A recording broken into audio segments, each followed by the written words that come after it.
हाय, hello, नमस्कार. पंचपक्वान्नच्या नवीन व्हिडिओमध्ये मी विद्या तुमचं सहर्ष स्वागत करते. आज आपण बनवूया मुलांना आवडतील आणि अगदी युनिक पण तरीही हेल्दी असे चटपटीत मिनी आलू पराठा. हो, हा आलू पराठा आहे, पण तो मिनी साईजमध्ये आणि काहीतरी ट्विस्ट देऊया आपण. चला तर रेसिपीला लगेचच सुरुवात करूया. मी इथे 7-8 बटाटे छान उकडून घेतलेले आहे. आता ते मॅशरच्या साहाय्याने मी अशा पद्धतीने मॅश करून घेणार आहे. मुलांना आलू म्हणजेच बटाटा खूप आवडतो आणि बटाट्याची केलेली कुठलीही रेसिपी मुलांची प्रिय असते आणि त्यात जर तुम्ही नेहमीच्या पराठ्याला काहीतरी ट्विस्ट देणार असाल, तर मुलांसाठी तो अगदी फेव्हरेट बनतो. बरं का? कारण माझ्या घरात हा मिनी पराठा माझ्या मुलांच्या आवडीचा आहे आणि हा थोड्या वेगळ्या पद्धतीने बनवल्याने त्याची टेस्टही एन्हान्स होते. अशा पद्धतीने आपण हे सगळे बटाटे छान मॅश करून घेतलेले आहे. आता मॅश करून घेतलेल्या बटाट्यांमध्ये आपण काही बेसिक मसाले घालून घेऊया. प्रथम मी 1 चमचा इथे ऑरिगानो घातला आहे आणि 1 चमचा चिली फ्लेक्स. तुम्ही चिली फ्लेक्स, ऑरिगॅनो तुमच्या आवडीनुसार कमी जास्त करू शकता. आता 2 चमचे इतकी लाल तिखट पावडर घातलेली आहे. तुम्ही लाल तिखटही तुम्हाला जास्त तिखट नको असेल तर तुम्ही कमी करू शकता. पाव चमचा हळद, 1 चमचा इतकी धना पावडर. मी इथे लाल तिखट साधारण 2.5 चमचे इतकं घातलेलं आहे. तुम्ही तुमच्या आवडीनुसार कमी जास्त करू शकता. आणि पाव चमचा इतकी हिंग. आता चवीनुसार मीठ घालून घेऊया. आता धुवून बारीक चिरून घेतलेली भरपूर सारी कोथिंबीर घालूया आणि त्याचबरोबर इथे मी अर्ध्या लिंबाचा रस काढून घेतला आहे. तो साधारण 1 चमचा इतका लिंबाचा रस आहे. तो लिंबाचा रस आपण यात घालून घेऊया आणि हे मिश्रण व्यवस्थित मिक्स करून घेऊया. आपल्या पराठ्यांना चटपटीतपणा यावा त्यासाठी यात अर्धा चमचा इतकी आमचूर पावडर घातली आहे आणि आता हे मिश्रण छान एकजीव करून घ्यायचं आहे आपल्याला. आपल्याला हे मिश्रण व्यवस्थित मॅश करून घ्यायचं आहे.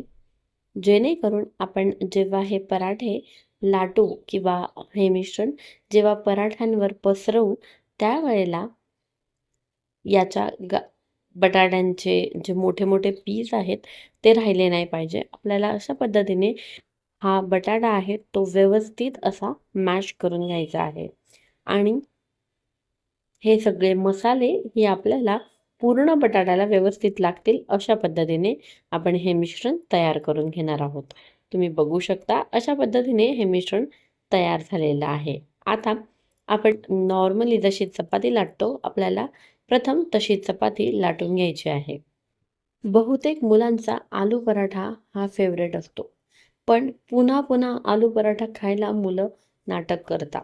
कितीही आवडीची गोष्ट असली तरी ती आपल्याला त्यांना जबरदस्ती खाऊ घालावी लागते.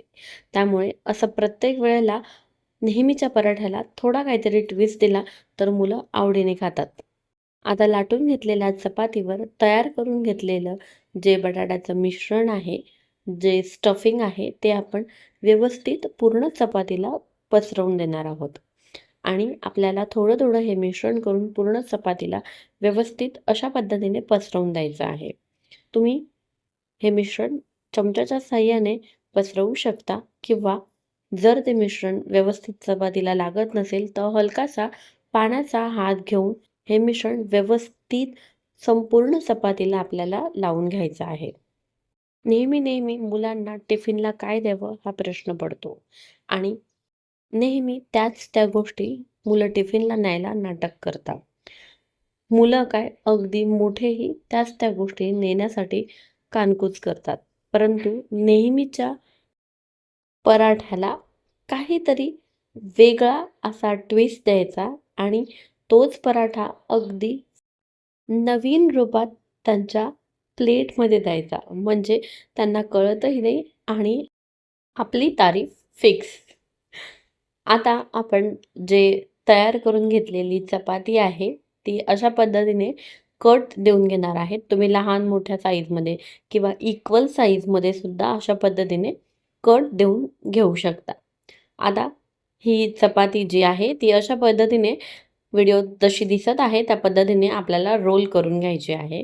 आणि रोल केलेली जी चपाती आहे ती आपल्याला हलक्या हाताने अशी दाबून द्यायची आहे आणि तिच्या कडाही अशा प्रेस करून द्यायच्या आहे. तुम्ही बघू शकता हे अशा पद्धतीने आपल्याला प्रेस करून घ्यायचे आहे. अशाच पद्धतीने उरलेले सगळे जे रोल आहे ते आपण असे करून घेऊया. अगदी सोपी, साधी आणि युनिक अशी ही रेसिपी आहे. आपण तयार करून घेतलेले जे पराठे आहे ते आपण एका प्लेटमध्ये ठेवूया. प्लेटमध्ये ठेवताना आपण हलकंसं त्यावर कोरडं पीठ बुरवून घेऊया. जेणेकरून आपण तयार करून घेतलेले जे पराठे आहेत ते चिपकणार नाहीत. तुम्ही बघू शकता अशा पद्धतीने मी हे पराठे रोल करून घेत आहे. तुम्ही ह्या साईजमध्ये किंवा लहान मोठ्या कुठल्याही साईजमध्ये हे पराठे तयार करून घेऊ शकता. हलकासा दाब देऊन आपण हे पराठे अशा पद्धतीने तयार करून घेणार आहोत. तुम्ही बघू शकता त्याला आकारही खूप छान आलेला आहे आणि ते दिसायलाही खूप छान दिसतात आणि खायलाही ते तितकेच चविष्ट लागतात. अशाच पद्धतीने आपण हे सगळे पराठे तयार करून घेतलेले आहे. आता हे पराठे आपण छान तव्यावरती शॅलो फ्राय करून घेऊया. मंद आचेवरती आपल्याला हे पराठे छान फ्राय करून घ्यायचे आहेत. मंद आचेवरती यासाठी कारण आपण रोल करून घेतल्यामुळे आतपर्यंत जे पीठ आहे ते व्यवस्थित भाजलं गेलं पाहिजे, कुक झालं पाहिजे. त्यामुळे आपल्याला मंद आचेवरती हे पराठे साधारण 5 ते 7 मिनिटं व्यवस्थित भाजून घ्यायचे आहे.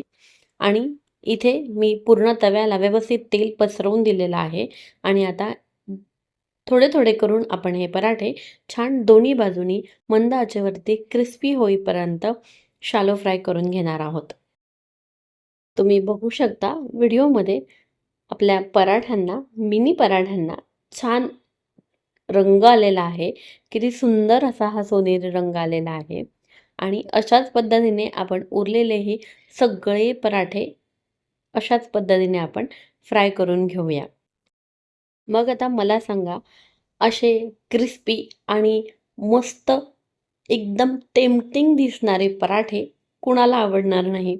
बघितल्यानंतरच खावंसं वाटतं आहे, नाही का? नेहमीच्या पराठ्यांपेक्षा या पराठ्यांची चव नक्कीच डिफरंट आहे. रेसिपी नक्की ट्राय करा आणि कशी झाली आहे हे कमेंट करून नक्की कळवा. आशा करते तुम्हाला माझे व्हिडिओज आवडत असतील. जर आवडत असतील तर like, share with your friends and family आणि चॅनलवर जर नवीन असाल, चॅनलला सबस्क्राईब केलं नसेल तर सबस्क्राईब करायला विसरू नका. आणि जर फेसबुकवरनं किंवा इन्स्टावरनं बघत असाल तर पेजला नक्की फॉलो करा. धन्यवाद.